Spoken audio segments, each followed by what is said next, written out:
కొవ్వూరులో మనం గౌడీ మఠంలో కూర్చుని బైబిల్ గురించి మాట్లాడుకుందాం. మీరు వస్తారు కదా,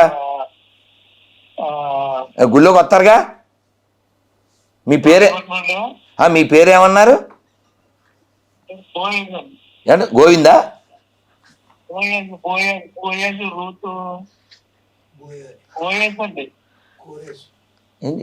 మీ పేరు ఏమిటి సార్? ఇప్పుడు చెప్పండి సార్. మీ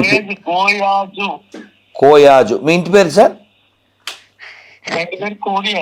కోడి. కోడి కోయాజు గారు. ఓకే, కేకే అని పెట్టుకుంటాను సార్. సార్ మీ నాన్నగారి పేరు సార్? లాజర్. అమ్మగారి పేరు సార్? లక్ష్మీకాంతం. మీ దగ్గర నిజాయితీ ఉంది సార్. ఒకసారి చప్పట్లు కొట్టండి. Love you sir. మీ అమ్మగారి పేరు చెప్పగానే నాకేం గుర్తొచ్చింది చెప్పనా? లక్ష్మీనాథ సమారంభాం నాదయామన మధ్యమాం అస్మదాచార్య పర్యంతం